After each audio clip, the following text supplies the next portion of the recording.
Hello dear student, NCERT example series में आप सभी का हार्दिक स्वागत है। तो चलिए डिस्कस करते हैं इलेक्ट्रिसिटी इस चैप्टर के कुछ interesting NCERT exemplar. Question number 19, a child has drawn the electric circuit to study Ohm's law. Okay, तो ओम्स लॉ स्टडी करने के लिए उस पर्टिकुलर स्टूडेंट ने एक इलेक्ट्रिक सर्किट डायग्राम यहाँ पे ड्रॉ किया हुआ है as shown in the figure.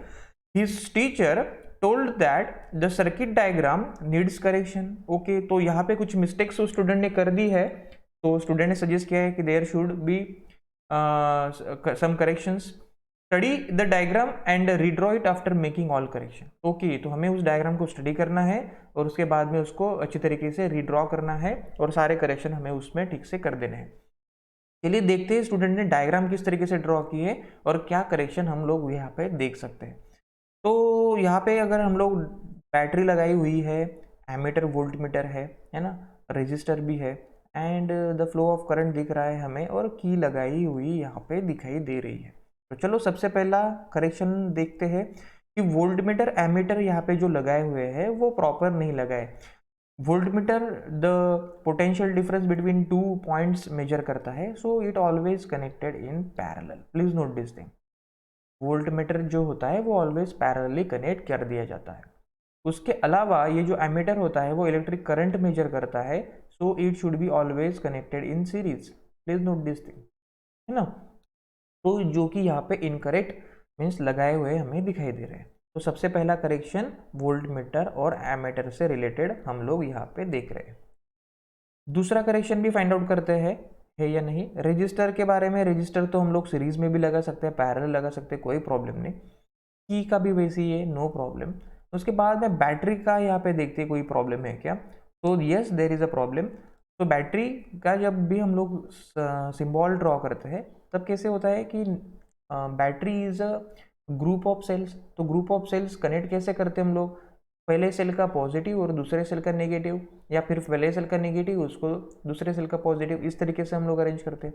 अगर ये नेगेटिव पॉजिटिव इस तरीके से रहा तो उसको नेक्स्ट सेल का नेगेटिव ज्वाइन कर दिया जाएगा। Please note this thing.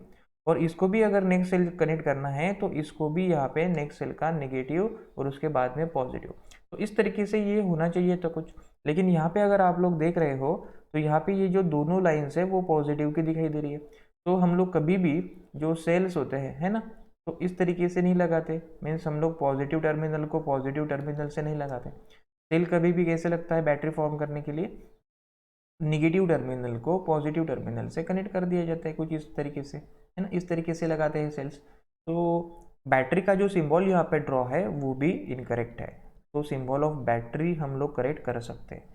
उसके बाद में यहाँ पे फ्लो ऑफ करंट ठीक है क्या नहीं देख लेते। तो नहीं, यहाँ पे देखिए फ्रेंड्स, जो करंट का फ्लो दिखाई दिया है वो निगेटिव टर्मिनल से हमें यहाँ पे फ्लो करता हुआ दिखाई दे रहा है। तो बैटरी का सिंबल अगर कुछ इस तरीके से हम लोग ड्रॉ करते हैं, है ना, तो हमें करंट कुछ इस तरीके से फ्लो होता दिखाई देना चाहिए उस सर्किट में, फ्रॉम पॉजिटिव टू नेगेटिव। यानी कि तीसरा करेक्शन हम लोग फ्लो ऑफ करंट में देख रहे हैं, फ्लो ऑफ करंट। तो करेक्शंस क्या क्या है, ये तीन करेक्शन हम लोग यहाँ पे कर सकते हैं। सबसे पहला करेक्शन तो ये होगा, वोल्ट मीटर की जगह पे होगा यहाँ पे एमीटर और एमीटर की जगह पे यहाँ पे होगा वोल्ट मीटर। हाँ, यहाँ पे भी एक यहाँ पे पॉइंट आपको ये भी समझना है, ये तो आप लोग करेंगे ही अरेंजमेंट पैरेलल और सीरीज में, लेकिन दोनों का जो पॉजिटिव टर्मिनल है बैटरी के पॉजिटिव टर्मिनल से कनेक्ट होता है। तो यहाँ पे वोल्ट मीटर का पॉजिटिव नेगेटिव तो ठीक है, एमीटर का यहाँ पे हम लोग पॉजिटिव लेंगे, एमीटर का नेगेटिव यहाँ पे लेंगे, क्योंकि दोनों का जो पॉजिटिव है वोल्ट मीटर और एमीटर का, वो दोनों का यहाँ पे इसके पॉजिटिव को कनेक्ट होना जरूरी है और दोनों का नेगेटिव बैटरी के नेगेटिव से कनेक्ट होना चाहिए। तो ये भी आपको यहाँ पे ठीक से देखना है। बैटरी का सिंबल हम लोग इस तरीके से नहीं, कुछ इस तरीके से ड्रॉ करेंगे। उसके बाद में फ्लो ऑफ करंट में करेक्शन करेंगे हम लोग, इस तरीके से जाएगा, पॉजिटिव टर्मिनल से फ्लो ऑफ करंट जाएगा नेगेटिव टर्मिनल तक। तो देखते हैं करेक्ट डायग्राम किस तरीके से हो सकती है। Okay, so friend here is the sorry sorry friends, so here is the correct diagram here is the correct diagram। तो यहाँ पे देख सकते हैं आप लोग कि बैटरी का सिंबल भी ठीक से ड्रॉ कर दिया है, negative positive negative positive negative positive negative and positive. तो this is the symbol of battery corrected. Then the flow of electric current भी आप लोग देख सकते हो, पॉजिटिव टर्मिनल से नेगेटिव में जा रहा है इस तरीके से। यहाँ पे ये एक और रॉन्ग ड्रॉ कर दिया गया है, इस तरीके से चाहिए था।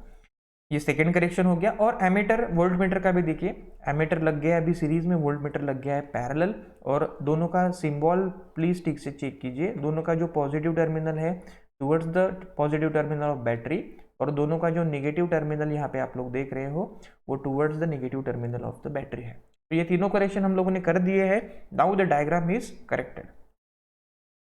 Question number 20, three 2 ohm resistor A, B and C are connected as shown in figure. Okay, तो इस तरीके से ये तीनों रजिस्टर को यहाँ पे कनेक्ट किया गया है। ये जो रजिस्टर है वो सीरीज में है, और ये यहाँ पे दोनों रजिस्टर का पैरेलल कॉम्बिनेशन कर दिया गया है। ठीक है, okay. Each of them dissipate energy and can withstand a maximum power of 18 watt. Okay, तो 18 वैट पावर तक वो सस्टेन कर सकते हैं, ठीक से काम कर सकते हैं विदाउट मेल्टिंग। ठीक है, find the maximum current that can flow through the 3 resistors. Okay, तो तीनों रेजिस्टर से कितना करंट फ्लो होगा ये हमें यहाँ पे फाइंड आउट करना है। तो चलिए देखते हैं सबसे पहले इस डायग्राम को थोड़ा सा केयरफुली। तो फ्रेंड्स, अगर हम लोग इस डायग्राम को ठीक से देखते हैं तो हमें ये नजर आ रहा है कि यहाँ पे ये जो रजिस्टर है 2 ओम का, और ये जो पैरेलल कॉम्बिनेशन है रजिस्टर का, ये दोनों बातें सीरीज में कनेक्टेड की गई है। दिस रजिस्टर 2 ओम और ये पूरा कॉम्बिनेशन ये सीरीज में कनेक्टेड है। और हमें पता है कि जब सीरीज में लगाए होते हैं सब सारे कनेक्शंस, तो उसमें से same amount of current pass होता है। यानी कि ये 2 ओम का रजिस्टर और ये पूरा पैरेलल कॉम्बिनेशन, इसमें से सेम करंट पास होगा, यानी कि क्योंकि वो सीरीज में लगा है। सबसे पहला ऑब्जर्वेशन आपका ये होगा। ओके, तो सेकेंड थिंग इज दैट हमें यहाँ पे दिया गया है कि मैक्सिमम पावर जो है ये रजिस्टर जो सस्टेन कर सकता है वो 18 वैट का है। ठीक है ना, तो हमें यहाँ पे फाइंड आउट करना है मैक्सिमम करंट जो कि इसमें से पास होगा हर रजिस्टर से थ्रू द 3 रजिस्टर्स। ओके, तो चलो तीनों फिर बातें यहाँ पे फाइंड आउट करते हैं। सबसे पहले मैं गिवन में लिख देता हूँ कि यहाँ पे पावर जो है, मैक्सिमम पावर जो है वो 18 वैट की है। ठीक है, तो करंट कितना पास होगा ये हमें यहाँ पे फाइंड आउट करना है हर रजिस्टर से। तो उसके अलावा हमें रजिस्टर्स दिए गए हैं। अभी सपोज इस रजिस्टर की मैं सबसे पहले कैलकुलेशन करता हूँ कि इस 2 ओम के रजिस्टर से कितना करंट पास होगा। तो यहाँ पे मैं रजिस्टर की वैल्यू लिख देता हूँ 2 ओम। तो इसके लिए हमें पावर का कंसेप्ट जानना जरूरी होगा। पावर के बारे में हमें ये फॉर्मूला पता ही है, power is equals to VIR, है ना। तो यहाँ पे सॉरी, पावर का फॉर्मूला थोड़ा सा रॉन्ग लिख दिया मैंने। तो पावर हमें पता है, पावर जो होती है दैट इज द वोल्टेज, है ना, इनटू करंट। तो यहाँ पे V न तो पता नहीं है, लेकिन V की जगह पे हम लोग अकॉर्डिंग टू ओम्स लॉ यहाँ पे IR लिख सकते हैं। तो power is equals to IR into I। तो इसी की वजह से पावर हो जाएगी यहाँ पे I²R। तो ये है पावर का फॉर्मूला। अभी हमें यहाँ पे पावर पता है और रेजिस्टेंस भी पता है, तो हम लोग करंट जो फ्लो होने वाला है इसमें से वो कैलकुलेट कर सकते हैं आसानी से। तो चलो मैं यहाँ पे वैल्यू पुटअप करता हूँ। तो पावर दी गई थी हमें 18 watt is equal to I² into resistor हमें यहाँ पे है 2 ओम का। तो ये 2 को मैं ट्रांसपोज करता हूँ, तो it will be 18/2 is equals to I²। So it will be 9 is equals to I²। So 3 is equals to I, अगर मैं स्क्वायर रूट लेता हूँ दोनों का। तो यहाँ पे जो करंट पास होने वाला है इस कंप्लीट सर्किट से वो होने वाला है 3 एम्पियर का।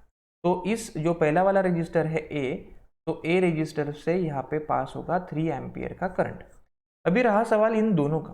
इन दोनों में अगर आप लोग देख रहे हो तो ये टोटल कॉम्बिनेशन से तो 3 एम्पियर का करंट पास होने वाला ही है, नो डाउट एट ऑल। लेकिन इन पर्टिकुलर रजिस्टर से कितना करंट पास होगा ये भी हमें यहाँ पे फाइंड आउट करना है, क्योंकि वो पैरेलल में दिए गए हैं। और जब पैरेलल कॉम्बिनेशन होता है करंट जो होता है वो डिवाइड हो जाता है। सो दोनों में से डिफरेंट डिफरेंट करंट यहाँ पे पास होगा।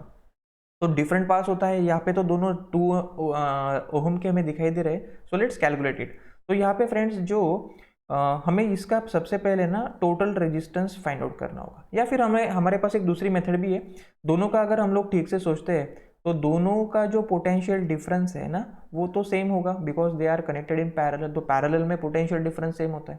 तो हम लोग क्या करते हैं, दोनों रजिस्टर के लिए पोटेंशियल डिफरेंस का एक फॉर्मूला बना लेते हैं।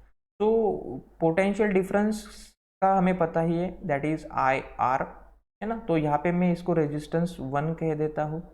और इसको मैं करंट यहाँ पे 1 कह देता हूँ, ठीक है। तो इस वाले रजिस्टर से भी वही फॉर्मूला होगा कि potential difference equal to I2R2। तो अभी पोटेंशियल डिफरेंस दोनों के यहाँ पे सेम है तो ये इक्वल हो गए। सो I1R1 is equals to I2R2, है ना। तो वैल्यूज पुटअप करता हूँ मैं अभी यहाँ पे। R1 जो है वो भी 2 ओहम का यहाँ पे है और रेजिस्टेंस 2 भी 2 ओहम का है ये। तो यहाँ पे मैं लिख देता हूँ I1 into 2 is equals to I2 into 2। ये 2 तो कैंसिल हो गया। तो इससे हमें ये पता चला कि जो जो करंट पास हो रहा है रेजिस्टेंस 1 से वो, और जो कि पास हो रहा है रजिस्टर 2 से, वो तो सेम है यहाँ पे, ये हमें पता चल गया। और टोटल जो करंट इसमें से पास हो रहा है वो तो हमें पता ही है 3 एम्पियर का है। तो हम लोग यहाँ पे लिख सकते हैं I1 plus I2 is equal to 3, लेकिन दोनों तो सेम है तो 2 into I1 is equal to 3, यानी कि I1 की जो वैल्यू आई है वो है 3/2, सो it will B 1.5 ampere. Yes, इस और दोनों भी सेम है तो दोनों में से 1.5 एम्पियर का करंट यहाँ पे फ्लो होने वाला है। तो इस तरीके से हम लोग कैलकुलेट कर सकते हैं। तो friend, the summary of the conclusion is that सबसे पहले आपको ये पावर का फॉर्मूला पता होना चाहिए, that is power is equals to voltage into current, और उसके बाद हम लोग वोल्टेज की जगह पे IR रिप्लेस करके ये फॉर्मूला बना सकते हैं। उसके बाद हमें इस रेजिस्टर का रेजिस्टेंस तो पता ही है 2 ओहम, सो इस वैल्यू को पुटअप करके हम लोग इसमें से इस पूरे सर्किट से जो करंट पास होने वाला है वो कैलकुलेट कर सकते हैं, यानी कि वो आया है यहाँ पे 3 एम्पियर।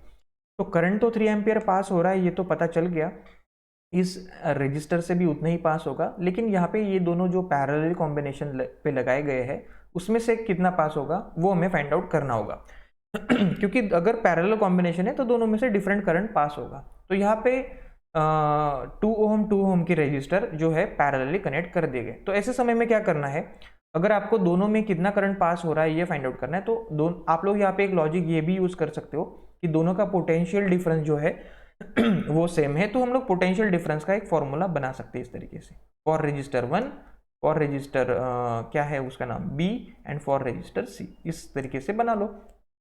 पोटेंशियल डिफरेंस सेम है, दोनों को कंपेयर कर दो, वैल्यूज पुटअप कर दीजिए रजिस्टर की, वो सेम है, वो कैंसिल हो जाएगी। इससे हमें ये पता चलेगा कि दोनों में से सेम अमाउंट का करंट पास हो रहा है। तो I1 इक्वल टू I2 होगा, तो दोनों के एडिशन तो 3 है क्योंकि हमें पता है 3 एम्पियर का करंट पास हो रहा है। तो बस कैलकुलेशन कीजिए सिंपल परफॉर्म, और आपको फिर यहाँ पे पता चलेगा कि 1.5 एम्पियर का करंट पास हो रहा है। तो final answer will be from register A 3 ampere current will pass, from register B 1.5 ampere register will pass, current will pass, and from register C current of 1.5 ampere will pass. This is all about question number 20. Question number 21. Should the resistance of an ammeter be low or high? Give reason. तो friend, circuit में जब हम लोग circuit में हमें इसमें से कितना करंट पास हो रहा है ये अगर कैलकुलेट करना होगा, मेजर करना होगा, तो हम लोग एक डिवाइस यहाँ पे यूज़ करते हैं, उसको कहा जाता है एमीटर। एमीटर ये सर्किट में ऑलवेज सीरीज में कनेक्ट कर दिया जाता है, और उसका जो पॉजिटिव टर्मिनल है वो बैटरी के पॉजिटिव टर्मिनल से, और उसका नेगेटिव टर्मिनल बैटरी या फिर सेल के नेगेटिव टर्मिनल से कनेक्ट कर दिया जाता है। तो अभी उसका जो फंक्शन है वो यहाँ पे आपको पता होना चाहिए कि करंट मेजर करने के लिए, इलेक्ट्रिक करंट मेजर करने के लिए इस एमीटर का यूज यहाँ पे हो रहा है। अभी यहाँ पे क्वेश्चन में हमें पूछा है कि उसका रेजिस्टेंस हाई होना चाहिए या लो होना चाहिए। तो फ्रेंड्स, हम लोग दोनों कंडीशन को यहाँ पे ठीक से डिस्कस करते हैं। तो सपोज अगर एमीटर का जो रेजिस्टेंस है वो अगर यहाँ पे हाई होता है तो क्या होगा, एमीटर का रेजिस्टेंस अगर यहाँ पे हाई होता है तो इसमें से, इस सर्किट में से जो इलेक्ट्रिक करंट यहाँ पे फ्लो होगा उसको भी एमीटर अपना रेजिस्टेंस यहाँ पे अप्लाई करेगा। यानी कि एमीटर जो काम करने वाला है, यानी to measure the electric current which is flowing through this circuit, वो यहाँ पे ठीक से नहीं हो पाएगा क्योंकि उसका खुद का रेजिस्टेंस यहाँ पे उस करंट को अपोज करेगा फ्लो करने के लिए। तो हाई रेजिस्टेंस अगर एमीटर का होगा तो it will not able to measure the correct readings of the electric current. तो क्या होगा, क्या होना चाहिए, तो एमीटर का जो रेजिस्टेंस है वो जितना लो हो सके उतना लो ठीक होता है।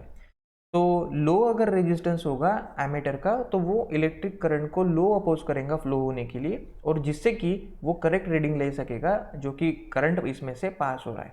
वैसे देखा जाए तो आइडियल एमीटर जो होता है उसका रेजिस्टेंस 0 होता है, लेकिन ऐसा पॉसिबल नहीं होता है, कुछ ना कुछ पर्टिकुलर रेजिस्टेंस तो हर मटेरियल में होता ही है। तो this is all about this question number 21। तो इसमें हम लोगों ने देखा कि एमीटर जो है उसका रेजिस्टेंस लो ही होना चाहिए, क्योंकि फिर वो ठीक से एक्यूरेटली करंट रीडिंग ले सकता है। Question number 22, draw a circuit diagram of an electric circuit containing a cell, a key, an ammeter, a resistor of 2 ohm in series, okay, with combination of two resistors 4 ohm each in parallel, okay, and voltmeter across the parallel combination. Voltmeter across the parallel combination किसको, इस combination से voltmeter parallel, इस तरीके से। बाद में ये पूछा गया ये सर्किट डायग्राम ड्रॉ करने के बाद हमें ये भी बताना है will the potential difference across 2 ohm resistor be the same as that across the parallel combination of 4 ohm resistor, give reason। Okay, तो सबसे पहले हम लोग इस सर्किट डायग्राम के बारे में जान लेते हैं, उसके बाद में फिर हम लोग वहाँ पे पोटेंशियल डिफरेंस सेम होगा अक्रॉस 2 ohm रजिस्टर और between parallel combination of 4 ohm register या फिर नहीं, ये हम लोग चेक करेंगे। तो लेट्स ड्रॉ। सबसे पहले यहाँ पे उस सर्किट डायग्राम में क्या क्या है, उसमें है एक सेल, की, एमीटर, रेजिस्टर ऑफ 2 ओम, और वो है सीरीज में, किससे सीरीज में है वो, combination of 2 resistor of 4 ohm rich. Okay, तो यानी कि यहाँ पे एक देख लीजिए कंसेप्ट, ये जो 2 ओम वाला रेजिस्टर है वो ये जो 4 ओम वाले 2 रेजिस्टर है उनका जो पैरेलल कॉम्बिनेशन है उससे ये सीरीज में है, ये आपको यहाँ पे ठीक से समझना होगा। ठीक है, 2 ohm resistor is in series with combination of 4 ohm resistor and voltmeter across the parallel combination, ये भी आपको यहाँ पे जानना जरूरी होगा। ये जो वोल्टमीटर लगाया है तो वो भी यहाँ पे across the parallel combination लगाया हुआ है। ठीक है, तो वोल्टमीटर हम लोग कभी भी पैरेलली लगाते हैं, वो भी पैरेलली लगेगा इसको। उसके बाद में कहा गया है कि उसमें लगा हुआ है एमीटर भी था। सो एमीटर सीरीज में लगता है कभी भी, तो यहाँ पे एमीटर कनेक्ट करेंगे हम लोग और फिर उसमें से इस तरीके से ये सर्किट हम लोग बना सकते हैं। मैं इसका ठीक से डायग्राम बनाता हूँ जिससे कि आपको ये कंसेप्ट ठीक से समझ में आ सके। तो कुछ रफली इस तरीके से होगा कि एक जो रजिस्टर है 2 ओम का वो सीरीज में होगा इस कॉम्बिनेशन से, 4 ओम के 2 रजिस्टर पैरेलल, इस कॉम्बिनेशन से ये सीरीज में होगा और उसके अक्रॉस वोल्टमीटर लगाया हुआ है। एमीटर तो सीरीज में ही होता है, कोई प्रॉब्लम नहीं। ये और दोनों के यहाँ पे अगर मैंने यहाँ पे सेल इस तरीके से अगर लगा दिया तो पॉजिटिव टर्मिनल से करंट फ्लो होगा इस तरीके से, और उसके बाद इस तरीके से हमें यहाँ पे flow of electric current represent कर सकते हैं। उसके बाद में इनके टर्मिनल्स हम लोग पॉजिटिव नेगेटिव इस तरीके से दे सकते हैं। तो फ्रेंड यहाँ पे मैं डायग्राम ड्रॉ करने की कोशिश कर रहा हूँ। सो सबसे पहले मैंने यहाँ पे इस 2 ओम रजिस्टर को ड्रॉ कर दिया है, 2 ओम। अभी इसके सीरीज में कॉम्बिनेशन है वो 4 ओम का पैरेलल कॉम्बिनेशन, तो इस तरीके से मैं इसको पैरेलल कॉम्बिनेशन ड्रॉ कर देता हूँ, है ना। ओके, तो इसको भी और पैरेलली कनेक्ट कर दिया गया है वोल्टमीटर, तो यहाँ पे मैं उसको दिखा देता हूँ। इसके बाद फिर मैं सर्किट में एमीटर भी लगा देता हूँ। सपोज ये कुछ इस तरीके से होगा एमीटर यहाँ पे, और उसके बाद में लगाना क्या है, अभी की लगाना है और उसके बाद में सेल लगाना है ना, सेल और की बाकी रह गई अभी। तो यहाँ पे मैं सपोज की लगा देता हूँ और यहाँ पे मैं लगा देता हूँ सेल। तो कुछ इस तरीके से ये सर्किट डायग्राम हमारी बनेगी, सबसे पहली बात। दूसरी बात, कनेक्शन ठीक से रखेंगे, ये पॉजिटिव नेगेटिव, तो वोल्टमीटर का भी पॉजिटिव इस साइड में आएगा, नेगेटिव इस साइड में, एमीटर का भी पॉजिटिव इस साइड में आएगा, नेगेटिव इस साइड में आएगा। करंट हमेशा पॉजिटिव से नेगेटिव फ्लो होता है, तो इस तरीके से ये डायग्राम होगी। यहाँ पे आने के बाद करंट स्प्लिटअप हो जाता है, तो इस तरीके से ये करंट यहाँ पे फ्लो हो रहा है। चलो सारी बातें तो हम लोगों ने यहाँ पे ठीक से दिखा दी है। तो हम लोग अभी नेक्स्ट जो क्वेश्चन है पार्ट 2 उसका वो सॉल्व करते हैं। तो यहाँ पे सर्किट डायग्राम तो ड्रॉ हो चुकी है, अभी देखते हैं will the potential difference across the 2 ohm resistor will be the same as that of across the parallel combination of 4 ohm resistor। Okay, तो हमें यहाँ पे ये देखना है कि यहाँ पे जो पोटेंशियल डिफरेंस है ना 2 ओम के अक्रॉस, और इस पूरे पैरेलल कॉम्बिनेशन में के अक्रॉस में जो पोटेंशियल डिफरेंस है वो सेम है या नहीं, ये हमें यहाँ पे चेक करना है। तो चलिए इसको सॉल्व करते हैं। तो सबसे पहले हम लोग इस 2 ओम रजिस्टर के अक्रॉस जो पोटेंशियल डिफरेंस है उसको कैलकुलेट करते हैं। तो ये जो दोनों कॉम्बिनेशन है, ये 2 ओम का रजिस्टर और ये पैरेलल कॉम्बिनेशन, ये सीरीज में लगाए हैं, तो इसमें से same amount of current pass होगा। सबसे पहले इस बात को समझ लीजिए। तो यहाँ पे मैं करंट को I कंसिडर कर लेता हूँ, the current flowing through the circuit is I, है ना। तो यहाँ पे हम लोग potential difference across 2 ohm calculate करते हैं। तो यहाँ पे मैं लिखता हूँ potential difference across 2 ohm resistor. तो ओम्स लॉ में हमें पता है कि V equal to I R होता है। तो V is equals to I which is a current passing through this complete circuit into register. तो यहाँ पे उसका रेजिस्टेंस है 2। तो इस सर्किट से, है ना, इस सर्किट से यानी कि उसमें से स्पेशली 2 ओम रजिस्टर से जो उसका जो अक्रॉस 2 वोल्टेज जो है, सॉरी, तो वो है 2 इंटू इलेक्ट्रिक करंट, इस तरीके से वो है V1 में उसको कह देता हूँ। अभी इस पैरेलल कॉम्बिनेशन का भी यहाँ पे हमें फाइंड आउट करना है। तो सबसे पहले हमें क्या करना होगा कि ये जो रजिस्टर लगाए हैं यहाँ पे 4 ओम के, तो यहाँ पे हमें इस पहले पैरेलल कॉम्बिनेशन का पूरा रेजिस्टेंस कैलकुलेट करना होगा। तो मैं यहाँ पे क्या लिख देता हूँ कि 1/RP is equals to 1/R1 plus 1/R2, है ना।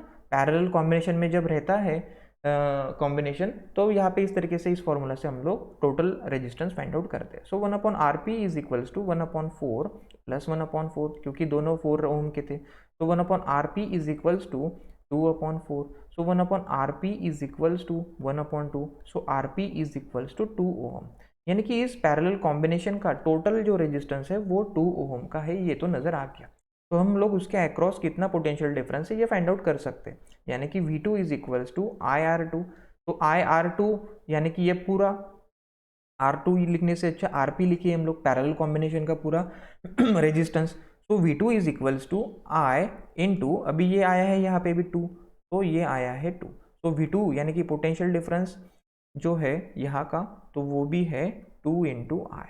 तो यहाँ पे हम लोग देख रहे हैं कि दोनों में से सेम जो करंट है वो पास हो रहा है, इसमें से भी 2 इंटू आई और इसमें से भी 2 इंटू आई, इतना अमाउंट का करंट पास हो रहा है ना। तो सॉरी, द पोटेंशियल डिफरेंस हमें पूछा था, नॉट द सेम करंट तो पास होगा ही होगा, पोटेंशियल डिफरेंस हमें यहाँ पे पूछा गया है। So will the potential difference across 2 ohm resistor be the same as that of across, yes, potential difference हम लोगों ने कैलकुलेट किया यहाँ पे, तो वो यहाँ पे आ रहा है 2 इंटू आई, इस तरीके से। So the correct answer will be yes, the same potential difference across the 2 ohm resistors and across this parallel combination. Question number 23. How does use of fuse wire protect electrical appliances? Okay, तो electrical appliances में fuse wire को connect कर दिया जाता है। तो हमें यहाँ पे पूछा गया कि किस तरीके से वो फ्यूज वायर उस पर्टिकुलर अप्लायंसेस को प्रोटेक्ट करती है।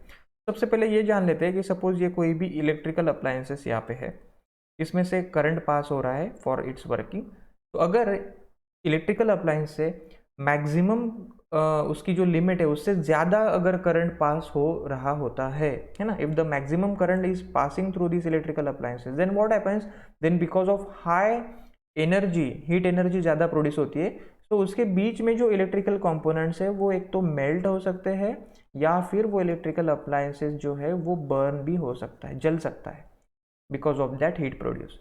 तो ये प्रॉब्लम होने की वजह से इलेक्ट्रिकल अप्लायंसेस डैमेज हो सकते हैं, खराब हो सकते हैं। तो to avoid this problem, to protect the electrical appliances, एक सिंपल सा लॉजिक यहाँ पे यूज कर दिया जाता है, वो होता है electrical fuse. Electrical fuse is a conducting device, उसका जो मेल्टिंग पॉइंट होता है, melting point of electrical fuse is very low and its resistance is very high. तो हाई रेजिस्टेंस होने की वजह से वो जल्दी हीटअप हो जाता है और वो सबसे पहले यहाँ पे मेल्ट हो जाता है as compare to other components in the electrical appliances. तो ये अगर मेल्ट हो गया तो इलेक्ट्रिकल करंट जो फ्लो होता है इसके द्वारा, तो वो यहाँ पे ब्रेक डाउन होता है, सर्किट ब्रेक हो जाता है और इलेक्ट्रिकल अप्लायंसेस से करंट ही नहीं पास होता उतना, और फिर वो प्रोटेक्ट हो जाता है। तो इस तरीके से इलेक्ट्रिकल फ्यूज जो होता है वो खुद मेल्ट होके इलेक्ट्रिकल अप्लायंसेस को प्रोटेक्ट करता है। तो this is all about this electrical fuse, और वो हमेशा लाइव वायर के साथ में कनेक्ट कर दिया जाता है। तो हर इलेक्ट्रिकल अप्लायंसेस में जो फ्यूज हम लोग लगाते हैं वो डिफरेंट डिफरेंट एम्पियर का होता है according to the electrical appliances. तो ये भी आप लोगों को यहाँ पे पता होना जरूरी है। Question number 24, what is electrical resistivity in a series electrical circuit comprising of a resistor made up of metallic wire? The ammeter reads 5 ampere. Okay, the reading of the ammeter decreases to half when the length of wire is doubled by.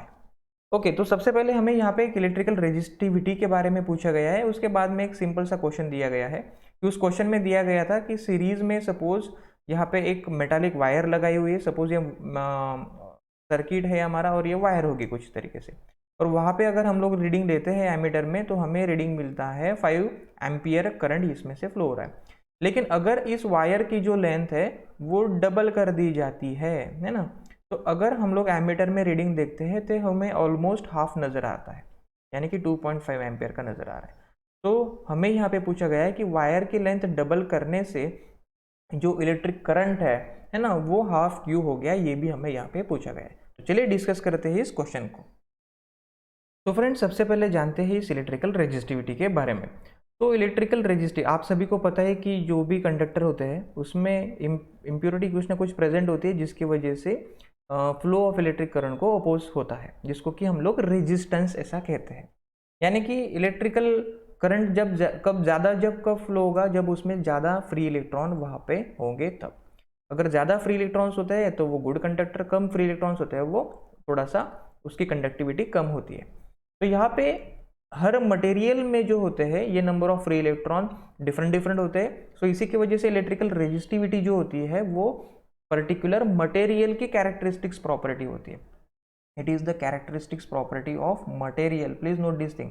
यानी कि gold का resistivity अलग होगा, silver का अलग होगा, copper का अलग होगा, इस तरीके से, है ना। तो resistivity is the characteristics property of a particular material. तो अभी हम लोगों ने देखा कि हर मटेरियल का डिफरेंट डिफरेंट है, तो उसको मीन्स डिफाइन करने के लिए हम लोग कुछ इस तरीके से लेते हैं। अगर कुछ पर यूनिट 1 मीटर लेंथ का अगर मैंने एक कंडक्टर लिया हुआ है जिसका एरिया ऑफ क्रॉस सेक्शन है 1 मीटर स्क्वायर, उसके बाद में इसकी जो रेजिस्टिविटी होगी उस पर्टिकुलर मटेरियल की, उसको हम लोग उसका जो रेजिस्टेंस होगा तो हम लोग उसको कहेंगे resistivity of that particular material. यानी कि यहाँ पे देखिए concept is very simple. 1 unit length and 1 unit cross section का अगर मैंने यहाँ पे एक मटेरियल लिया हुआ है, सपोज ये है कॉपर और सपोज ये है यहाँ पे दूसरा मटेरियल ले लेता हूँ मैं, सपोज गोल्ड ले लेता हूँ, है ना, गोल्ड। तो यहाँ पे sorry, symbol of gold is AU not AG, it is symbol of silver. तो यहाँ पे अगर मैंने गोल्ड का उतने ही यूनिट लेंथ का और क्रॉस सेक्शन का अगर मैंने यहाँ पे एक वायर लिया हुआ है, तो गोल्ड की यहाँ पे जो रेजिस्टेंस हमें मिलेगा वो उसकी होगी resistivity of this particular dimension, और कॉपर की भी वही हम लोग कहेंगे रेजिस्टिविटी। यानी कि unit length unit cross section में उस पर्टिकुलर मटेरियल का जो रेजिस्टेंस होता है उसे हम लोग कहते हैं उस मटेरियल की रेजिस्टिविटी, और ये हर मटेरियल की डिफरेंट डिफरेंट होती है। So this is all you have to know about the electrical resistivity. तो चलिए अभी हम लोग नेक्स्ट टॉपिक की तरफ जाते हैं। तो हमें यहाँ पे बताया गया था in a series electrical circuit comprising a resistor made up of metallic wire. तो एक सर्किट है यहाँ पे, उसमें जो रजिस्टर लगाया हुआ है वो रजिस्टर क्या है, एक मेटालिक वायर है। और फिर हमें यहाँ पे रीडिंग मिला था एमीटर में 5 एम्पियर का रीडिंग हमें मिला था। तो अभी हमें यहाँ पे ये बताया गया है the reading of ammeter decreases to half. अभी ये जो रीडिंग है एमीटर का वो हाफ हो गया है, यानी कि ऑलमोस्ट 2.5 एम्पियर का हो गया है। कब, when the length of wire is double. तो सपोज यहाँ पे वायर की लेंथ L थी, अभी वायर की लेंथ बढ़ा दी हम लोगों ने, 2L कर दी, तो यहाँ पे करंट जो फ्लो हो रहा है वो हाफ हो रहा है। यहाँ पे ये हमें रीडिंग मिल रहा है। तो यहाँ पे पूछा गया कि ऐसा क्यों होता है। तो रेजिस्टेंस के बारे में हमें पता ही है कि रेजिस्टेंस जो होता है वो डायरेक्टली प्रोपोर्शनल होता है लेंथ से, और रेजिस्टेंस जो होता है वो इन्वर्सली प्रोपोर्शनल होता है एरिया से। इसको जब हम लोग कंबाइन फॉर्मेट में लिखते हैं तो हम लोग इस तरीके से लिखते हैं, resistance is directly proportional to L upon A, और इसी से हमारा ये इक्वेशन बनता है R is equals to rho L upon A. यहाँ पे ये जो रो होता है वो यही होती है इलेक्ट्रिकल रेजिस्टिविटी। तो ये है हमारा फॉर्मूला रेजिस्टेंस का। तो अभी हम लोग चलो यहाँ पे देखते हैं कि किस तरीके से ये करंट हाफ होता है, हम लोग इसको एक्सप्लेन कर सकते हैं। तो first of all let me clear all this. Okay, so friend यहाँ पे मैं दो कंडीशन बनाता हूँ। पहले जब लेंथ ऑफ वायर थी L और कंडीशन नंबर 2, यहाँ पे मैं कंडीशन नंबर 1, यहाँ पे कंडीशन नंबर 2 करता हूँ। अब लेंथ ऑफ वायर है डबल यानी कि 2L। तो एरिया तो दोनों कंडीशन में सेम ही है, तो एरिया की जगह पे मैं A और A ही लिखता हूँ। तो इस तरीके से मैंने इन दोनों बातों को लिख दिया। अभी यहाँ पे भी दोनों कंडीशन में मटेरियल तो सेम ही है, सिर्फ उसकी लेंथ चेंज कर दी है, यानी कि रेजिस्टिविटी भी सेम ही होगी, रो रो इस तरीके से। तो यहाँ पे मैं इसका रेजिस्टेंस 1 कैलकुलेट करता हूँ। तो रेजिस्टेंस 1, हाँ करंट यहाँ पे डिफरेंट फ्लो होगा, तो यहाँ पे मैं करंट के लिए क्या कर देता हूँ, करंट I यहाँ पे फ्लो हो रहा है, यहाँ पे करंट I2 फ्लो हो रहा है ना। चलो ठीक है, तो यहाँ पे हम लोग कैलकुलेट करते हैं कि करंट किस तरीके से हाफ हो रहा है, इसको हम लोग जानने की कोशिश करते हैं। तो रेजिस्टेंस 1 का इस फॉर्मूला से अगर मैं बनाता हूँ तो resistance 1 will be rho L upon A, और यहाँ पे होगा रेजिस्टेंस 2 विल बी रो, यानी कि मटेरियल तो सेम है, रेजिस्टिविटी सेम होगी, लेंथ अभी डबल कर दी गई यानी कि वो हो गया 2L upon A, area of cross section वही है।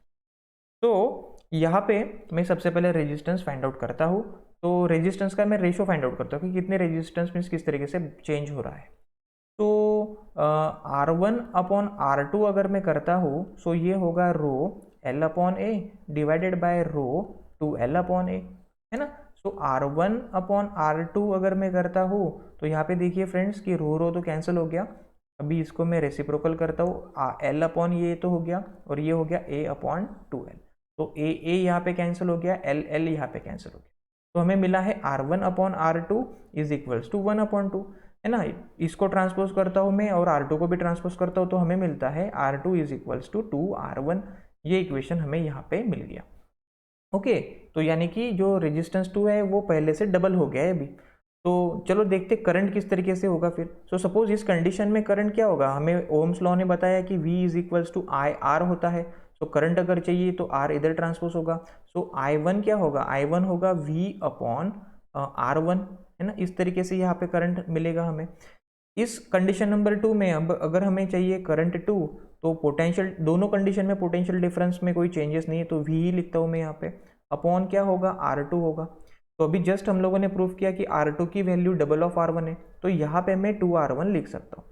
तो यहाँ पे मैं लिखूंगा V अपॉन 2R1, है ना। तो लेकिन यहाँ पे देखिए V अपॉन R1 यानी कि क्या है I1, तो यहाँ पे मैं V अपॉन R1 जो मिला है हमें उसकी जगह पे I1 लिख सकता हूँ। तो यहाँ पे ये हो जाएगा I1 डिवाइडेड बाय 2, यानी कि जो सेकेंड कंडीशन में करंट पास हो रहा है वो पहले कंडीशन में जो करंट पास हो रहा था I1 उसके हाफ है, ये हम लोग यहाँ पे देख सकते हैं।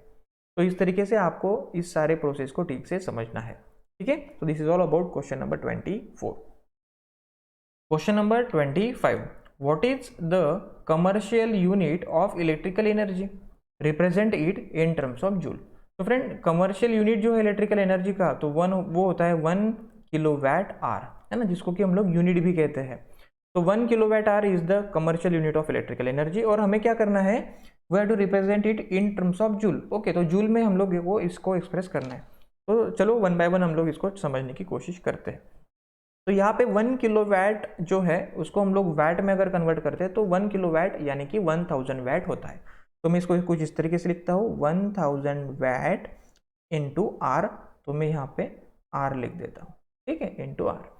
तो भी यहाँ पे हमें जो चाहिए ये unit in terms of joule चाहिए, ठीक है ना। तो उसके लिए अभी इस वैट को भी हमें जूल में कन्वर्ट करना होगा। किस तरीके से, उसके लिए आपको एक रिलेशनशिप यहाँ पे पता होना चाहिए कि जो पावर जो होती है ना, तो that is the rate of doing work, rate of doing work, work का जो रेट होता है, वर्क हम लोग यहाँ पे मीन्स जूल होता है, एनर्जी है।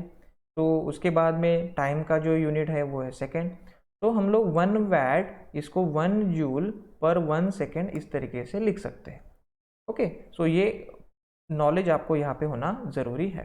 तो यहाँ पे मैं उसको रिप्लेस करता हूँ, तो 1000 इनटू, अभी इस वैट की जगह पे हमें पता है 1 वैट यानी कि 1 जूल अपॉन 1 सेकेंड होता है, तो मैं यहाँ पे लिख देता हूँ 1 जूल, है ना, अपॉन 1 सेकेंड, यानी कि 1 नहीं लिखा तो भी चलने वाला, कोई प्रॉब्लम नहीं। इनटू, अभी ये जो आर्स है उसको भी मैं सेकेंड्स में कन्वर्ट कर देता हूँ, तो इट विल बी 3600 सेकेंड्स, है ना। ऐसा क्यों किया मैंने, ऐसा इसलिए किया क्योंकि मैं ये सेकेंड और सेकेंड कैंसिल कर सकता हूँ। तो अभी क्या बचा है यहाँ पे 3600 और उसके आगे ये 3 0 और 1 2 3 इतने जूल से। तो हम लोग इसको अगर स्टैंडर्ड फॉर्मेट में रखते हैं तो हमें डेसिमल पॉइंट यहाँ से यहाँ शिफ्ट करना होगा, यानी कितने डिजिट शिफ्ट किए हम लोगों ने, 1 2 3 4 5 6, तो इसको मैं लिखूंगा 3.6 इंटू 10⁻⁶ जूल्स। तो इस तरीके से हम लोग देख सकते हैं कि जो कमर्शियल यूनिट होता है इलेक्ट्रिकल एनर्जी का, जो कि है 1 किलोवाट आवर, उसको हम लोग जूल में अगर लिखते हैं तो वो आता है 3.6 इंटू 10⁻⁶ जूल।